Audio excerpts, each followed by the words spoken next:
ശബരിമലയിൽ അടുത്താര് ഇതാണ് നമ്മുടെയൊക്കെ ചോദ്യം. അയ്യപ്പൻ ഓരോരുത്തർക്കായിട്ട് പണി കൊടുത്തിരിക്കുകയാണ്. വാസുവിനെ കയറ്റിയപ്പോ പപ്പനെ കയറ്റിയപ്പോ വാസു കയറിയപ്പോ വിജയകുമാർ ചിരിച്ചു, വിജയകുമാറിനെ കയറ്റി. ഇപ്പൊ ശങ്കർദാസും കയറുന്നു.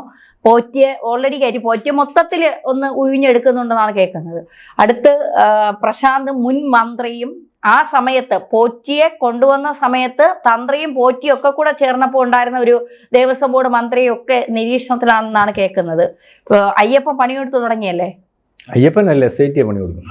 അല്ല, അയ്യപ്പന്റെ രൂപത്തിൽ എന്നൊക്കെ നമുക്ക് വിശ്വസിക്കാം. ഈ വിശ്വാസമാണ് ഈ തന്ത്രി ഉൾപ്പെടെയുള്ളവർ മുതലെടുത്തുകൊണ്ടിരുന്നത്. അതിനകത്ത് ഇപ്പം ഏതാണ്ട് ഉറപ്പിക്കാം പ്രശാന്ത് അറസ്റ്റിലാവും. കാരണം അതിനകത്ത് ഈ 2025 ഈ വീണ്ടും പൂശാൻ കൊണ്ടുപോകുന്നില്ല മങ്ങി എന്നുള്ള കാരണത്താൽ. അത് നേരത്തെ പൂശിയത് 40 കൊല്ലം ഗ്യാരണ്ടി ഉണ്ട്, 40 കൊല്ലത്തേക്കൊന്നും സംഭവിക്കത്തില്ല എന്നുള്ള രീതിയിൽ കൊണ്ട് വെച്ചിരുന്ന ദ്വാരപാല ശില്പത്തിൻ്റെയും അല്ലെങ്കിൽ വാതിൽപ്പടിയുടെയും ഒക്കെ ആണ് വീണ്ടും പൂശാൻ കൊണ്ടുവരുന്നത്. അപ്പം അദ്ദേഹത്തിനൊന്നും അറിയത്തില്ല, ഉണ്ണികൃഷ്ണൻ പോറ്റി അറിയത്തില്ല എന്നൊക്കെയാണ് പറയുന്നത്. ഇതുപോലെ പലരും നേരത്തെ അറസ്റ്റിലായിരുന്നവർ പറഞ്ഞിട്ടുള്ളത്. കാരണം അതിനകത്ത് ബോധ്യം വരുന്നതിന് വേണ്ടി ഒരുപക്ഷെ ഈ കാര്യങ്ങൾ വ്യക്തത വരുത്തുന്നതിന് വേണ്ടി സമയമെടുക്കുന്നതോ, അല്ലെങ്കിൽ അറസ്റ്റ് ചെയ്യണോ അറസ്റ്റ് ചെയ്യണ്ടായോ എന്നുള്ള, അല്ലെങ്കിൽ അതിനകത്ത് അറസ്റ്റ് ചെയ്യേണ്ട അത്തരത്തിൽ സമ്മർദ്ദം SITക്കകത്തെ ചില ഉദ്യോഗസ്ഥന്മാർക്കിടയിൽ നമ്മൾ വിചാരിക്കുന്ന ആൾക്കാരുടെയൊക്കെ കാണും. കാരണം SIT ഉദ്യോഗസ്ഥന്മാരൊക്കെ ആഭ്യന്തര വകുപ്പിന്റെ ഉദ്യോഗസ്ഥന്മാരാണല്ലോ. ഇതിന്റെ ലീഡർ അല്ലെങ്കിൽ അതിന്റെ മേൽനോട്ടം കോടതിയാണെങ്കിൽ പോലും അതിനകത്ത് ഇടപെടാൻ സാധിക്കുന്ന ഒരവസ്ഥയാണ്. കോടതിക്കകത്ത് ജഡ്ജിമാരുടെ ഇടയിൽ ഇടപെടി നടക്കും. കാരണം ഈ ജഡ്ജിയും മനുഷ്യനാണ്, അയാളും ഈ കുടുംബവും അല്ലെങ്കിൽ പുറമേയുള്ള ആൾക്കാരുമായിട്ടൊക്കെ ബന്ധമുള്ളവരാണ്. ചില ആൾക്കാരൊക്കെ പറഞ്ഞാൽ കേൾക്കേണ്ടതായിട്ടൊക്കെ വരുന്ന ജഡ്ജിമാരൊക്കെ ഉണ്ട്. അങ്ങനെയൊക്കെ ചില സ്വാധീനമൊക്കെ ചിലതൊക്കെ സംഭവിക്കും. അങ്ങനെയാണ് നമ്മുടെ കന്യാസ്ത്രീകളുടെ വിധിക്കകത്ത് വന്നതെന്നുള്ള രീതിയിലുള്ള ആക്ഷേപമുണ്ട്. കാരണം എല്ലാ തെളിവുകളും എഗൻസ്റ്റ് ആയണൊക്കെ പോലും കന്യാസ്ത്രീയെ ഫ്രാങ്കോയ്ക്കെതിരെ അല്ലെങ്കിൽ കുറ്റം ചുമത്തിയിട്ടില്ല. അപ്പം അത് അന്നൊരു ആക്ഷേപമായിട്ട് വന്നതാണ്. കാരണം അതിനകത്ത് ഒരു സാക്ഷി പോലും കൂറുമാറിയില്ല. അല്ലെങ്കിൽ പ്രോസിക്യൂഷൻ കൊടുത്തതുപോലെ തന്നെ, ആദ്യം കൊടുത്തതുപോലെ തന്നെ അതിനകത്ത് മൊഴി പറയുകയൊക്കെ ചെയ്തു. പക്ഷെ അതിനകത്ത് വന്നപ്പോൾ ഫ്രാങ്കോ കുറ്റവിമുക്തനാക്കി, കുറ്റക്കാരനല്ല. അപ്പം അതിനകത്ത് ആരൊക്കെ ഇടപെട്ടിട്ടുണ്ടാവും, അല്ലെങ്കിൽ ആ ജഡ്ജിയെ പറ്റി എന്നൊക്കെ ആക്ഷേപം വന്നു. അത് എത്രത്തോളം ശരി തെറ്റ് നമുക്കറിയത്തില്ല, ഞാനീ പറഞ്ഞത്. അപ്പം ഇതിനകത്ത് ഇപ്പം പ്രശാന്തിന്റെ കാര്യത്തിൽ ഈ ഒരു കാര്യം കൊണ്ട് തന്നെ നമ്മൾ ആദ്യമേ തന്ത്രി എന്തുകൊണ്ട് അറസ്റ്റ് ആവുന്നില്ല, അറസ്റ്റ് ചെയ്തേ മതിയാകത്തുള്ളൂ, അല്ലെങ്കിൽ അതിനകത്ത് മടി കാണിക്കുന്നതിനകത്ത് കാര്യമില്ല, എങ്ങനെ വന്നാലും അറസ്റ്റിലാവും. അവസാനം തന്ത്രിയെ മാറ്റി നിർത്തി നോക്കിയിട്ട് നടന്നിട്ടില്ല, കോടതി അതിനകത്ത് ഇടപെട്ടിട്ടുണ്ടാവും. ഈ ശങ്കർദാസിന്റെ കാര്യം പറഞ്ഞതുപോലെ എന്തുകൊണ്ട് ശങ്കർദാസിനെ അറസ്റ്റ് ചെയ്യുന്നില്ല എന്നുള്ള ചോദ്യം, ശങ്കർദാസിനെ മറച്ചു പിടിക്കാനും അല്ലെങ്കിൽ ഒഴിവാക്കുന്നതിനും പല രീതിയിലുള്ള കാരണങ്ങൾ ചെയ്തു. അദ്ദേഹത്തിന് വയ്യായോ ആവുമോ എന്നുള്ളതിനെ പറ്റി നമുക്കറിയത്തില്ല. ഒരു പക്ഷേ വയ്യാതെ ആശുപത്രി കിടക്കുകയായിരിക്കും. കൊടുത്തില്ല, പിന്നെ ആശുപത്രി അധികൃതർ പറഞ്ഞു കള്ള സർട്ടിഫിക്കറ്റ് ഇക്കാര്യത്തിൽ തരാൻ കഴിയില്ല. അതെ, അപ്പൊ ആശുപത്രി അദ്ദേഹം കിടക്കുന്നത് അപ്പം ശരിയായിട്ടുള്ള അസുഖത്തിന്റെ പേരിലല്ല. അതായത് അതിന്റെ ആശുപത്രിയിൽ കിടക്കുന്നത് അദ്ദേഹത്തിന്റെ മകൻ ഒരു പോലീസ് ഉദ്യോഗസ്ഥനായതുകൊണ്ട് ഇതിനകത്തുള്ള ആൾക്കാർ കൂടിയാലോചന നടത്തി അറസ്റ്റ് വൈകിപ്പിക്കാനും തടയുന്നതിനും വേണ്ടി ഉള്ള ഒരു കാര്യമാണ് നടന്നത്. അപ്പം അതിന് ഇപ്പുറം ആ കേസ് ഇദ്ദേഹത്തെ ഉൾപ്പെടുത്താതെ ക്ലോസ് ചെയ്യുന്നതിന് വേണ്ടി ശ്രമിച്ചു എന്ന് വേണം കരുതാൻ.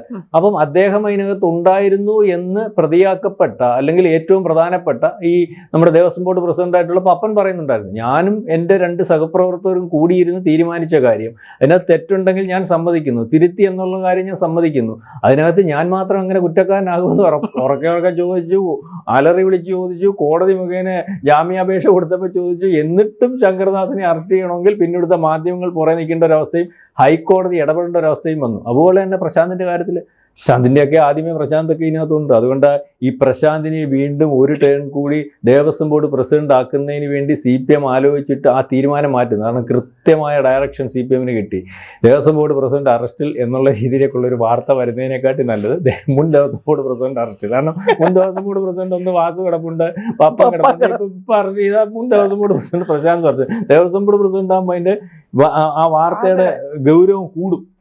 മാത്രമല്ല ഈ സമയത്തല്ലേ, ഈ മണ്ഡലകാല സമയത്തല്ലേ, അപ്പം കൂടുതൽ പ്രസക്തി. അപ്പം അതേ രീതിക്ക് അപ്പം മന്ത്രി ഇപ്പൊ കഴിഞ്ഞ ദിവസങ്ങളിൽ നമ്മൾ ഉദ്ദേശിക്കുന്ന മന്ത്രി, അല്ലെങ്കിൽ നമ്മളെല്ലാം നമ്മുടെ മൈൻഡിലിരിക്കുന്ന മന്ത്രി നിങ്ങൾ കണ്ടില്ലേ, എപ്പോഴും ചിരിച്ചുകൊണ്ട് നടക്കുന്ന മന്ത്രിയുടെ മുഖത്ത് ഇപ്പം നല്ലൊരു ഇരുട്ട് ബാധിച്ചിട്ടുണ്ട്.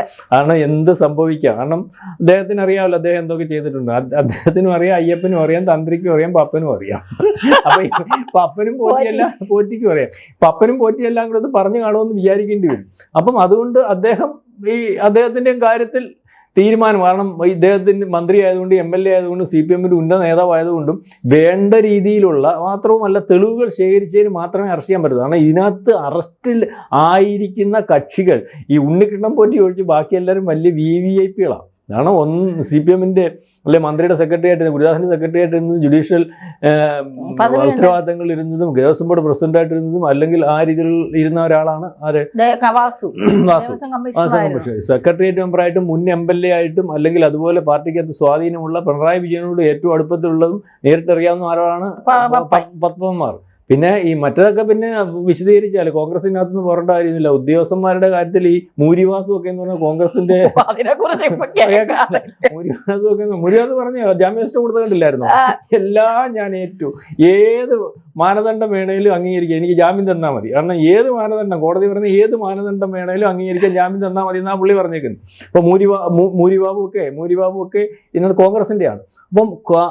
അപ്പൊ കോൺഗ്രസിന്റെ ഇൻവോൾവ്മെന്റ് അതിനകത്തുണ്ട്. കാരണം ഇത് ആദ്യമേ തുടക്കം ഇതിനകത്ത് ഈ ഒരു ശബരിമല കൊള്ള CPM-ന്റെ മാത്രമാക്കി കൊണ്ടുവരുന്നതിന് വേണ്ടിയുള്ള ഒരു ശ്രമം ആദ്യം നടന്നായിരുന്നോ എന്ന് നമ്മൾ ആദ്യഘട്ടത്തിൽ ആലോചിക്കേണ്ടിയിരിക്കും. കാരണം ഇത് ഈ ശബരിമലയിൽ ഉള്ള സ്വാധീനം, ജനങ്ങൾക്കിടയിലുള്ള സ്വാധീനം നഷ്ടപ്പെട്ട് തിരിച്ചെടുക്കുന്നതിന് വേണ്ടി ശബരിമല ഒരു ഇത് നടത്തിയായിരുന്നല്ലോ, അയ്യപ്പ സംഗമ സമയത്ത് ഇയാളൊരു പീഠം പോയെന്ന് പറഞ്ഞുകൊണ്ട് ഉണ്ണികൃഷ്ണൻ പോറ്റി ചാടുന്നു.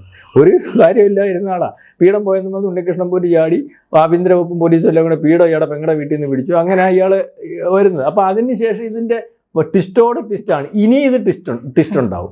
കാരണം ഇത് ഇവിടം കൊണ്ട് തീരത്തില്ല. കാരണം ഇവിടം ഈ SIT ഇത് ക്ലോസ് ചെയ്യുന്നതിന് വേണ്ടി ആഗ്രഹിക്കുന്നുണ്ട്, ശ്രമിക്കുന്നുണ്ട്. ഇനി ജയറാം ഭരണം, രണ്ട് കോൺഗ്രസിന്റെ മന്ത്രിമാരുടെ ഫോട്ടോയുടെ കാര്യത്തെ പറ്റി ക്ലാരിറ്റി ഉണ്ടാവണം, ജനം ആഗ്രഹിക്കുന്നുണ്ടല്ലോ. അതിനുശേഷം മന്ത്രി പഴയ ദേവസ്വം ബോർഡ് മന്ത്രി ഇതിന് ഇനി സോണിയാഗാന്ധിയിലേക്ക് വരണം, മനസ്സിലാവുന്നുണ്ട്. അപ്പോഴും ഇതിനകത്ത് ഇപ്പം പറയാനുള്ളത് മന്ത്രിമാർ അറസ്റ്റിലാകും. ഇനിയും ഇരുന്നപ്പോൾ അല്ലെങ്കിൽ ഈ കാലഘട്ടത്തിൽ ഈ കേസെടുത്ത സമയത്ത് മാത്രമായിട്ടുള്ള അന്വേഷണമായിട്ടാണ് ഇതിനെ കാണുന്നത്. ആ സമയത്തുള്ള ആൾക്കാരെ മാത്രമാണ് ഇപ്പോൾ അറസ്റ്റ് ചെയ്തിരിക്കുന്നത്. 2004 തൊട്ടുള്ള കാര്യം പരിശോധിക്കേണ്ടി വന്നാൽ കോൺഗ്രസ് ഈ CPM-നപ്പുറം ഇതിനപ്പുറം അന്നത്തെ മന്ത്രിമാർ അല്ലെങ്കിൽ ദേവസ്വം ബോർഡ് പ്രസിഡന്റുമാർ, തന്ത്രി എന്ന് പറയുന്ന പുള്ളിയുടെ അച്ഛനെ ഇനി അയാളെ അറസ്റ്റ് ചെയ്യാൻ പറ്റത്തില്ല. ഈ ഇരിക്കുന്നയാളെ അച്ഛനായിരുന്നു അന്ന് താന്ത്രികം നടത്തിക്കൊണ്ട് മഹേശ്വർ, അദ്ദേഹത്തിന്റെ പേര് എനിക്ക് ഓർമ്മയില്ല.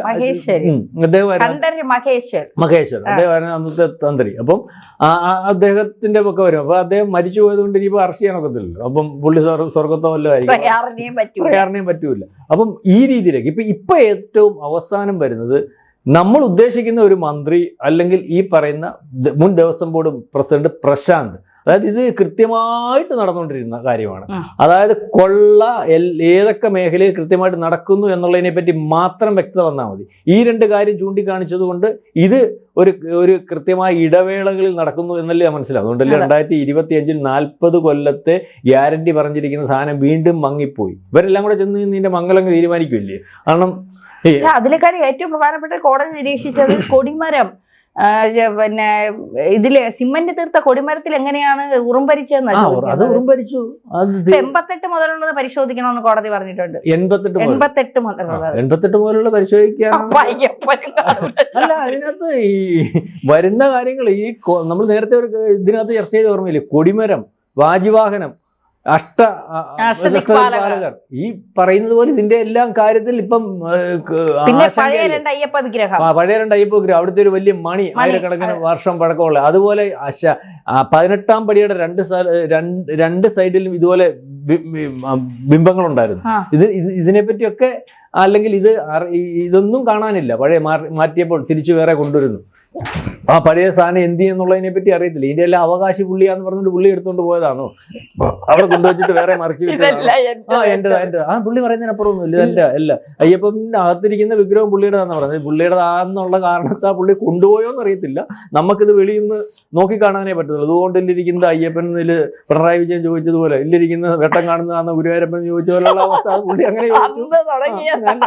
അങ്ങനെ ചോദിച്ചെങ്കിൽ നമുക്കും ഈ ഇരിക്കുന്ന ദൂരെ എന്ന് തൊഴുന്നതാണ് യഥാർത്ഥ അയ്യപ്പൻ അല്ലെങ്കിൽ വിഗ്രഹം എന്ന് വിചാരിക്കാനേ കഴിവുള്ളൂ. കാരണം ഇതിനകത്ത് കയറാൻ അധികാരപ്പെട്ടവർ അല്ലെങ്കിൽ ഉത്തരവാദിത്തപ്പെട്ടവർ അതിനെ അനുവദിച്ചിട്ടുള്ളവർ ഈ തന്ത്രിയും മേൽശാന്തിയും ഒക്കെ അല്ലെങ്കിൽ മനസ്സിലാവും. അപ്പം ഇതൊക്കെ ഇങ്ങനെ വിശ്വസിക്കാൻ ഇപ്പോഴത്തെ ഒരു അവസ്ഥയിൽ കേൾക്കുന്ന കഥകളും പുറത്തു വരുന്ന കഥകളും ഒരു പരിധിവരെ ശരിയായതുകൊണ്ട് നമ്മൾ ഇതിനകത്ത് അയ്യപ്പ വിഗ്രഹത്തിന്റെ കാര്യത്തിൽ പോലും നമ്മൾക്ക് സംശയിക്കേണ്ടിയിരിക്കുന്നു. അത്തരത്തിലെ കാര്യം ഏതായാലും മുൻ മന്ത്രിമാരും പ്രശാന്തും അറസ്റ്റിലേക്ക് എന്നുള്ള രീതിയിലേക്കാണ് കാര്യങ്ങൾ പോകുന്നത്. നമ്മളിത് പറഞ്ഞു കഴിയുമ്പോൾ പലപ്പോഴും നമ്മൾ ചർച്ച ചെയ്ത് കഴിയുമ്പോൾ അടുത്ത ദിവസങ്ങളിൽ അറസ്റ്റ് ഉണ്ടാവാറുണ്ട്. ശങ്കർദാസിന്റെ കാര്യം ജയറാമിന്റെ കാര്യത്തെ പറ്റി ഒരു കൃത്യത വേണം, വ്യക്തത വേണം. അപ്പൊ അത് നമുക്ക് അടുത്ത ദിവസങ്ങളിൽ സംസാരിക്കാം. അല്ല ഇനിയും നമ്മൾ സംസാരിക്കും. വരും ദിവസങ്ങളിൽ ജയറാം അങ്ങനെ തടി തപ്പയല്ല, എന്തിനാണ് കൊണ്ടുവന്നതെന്നും എന്താണ് കാര്യം എന്നുള്ളതും കൃത്യമായി അറിയണമല്ലോ. അപ്പൊ നമുക്ക് കാണാം. ശരി.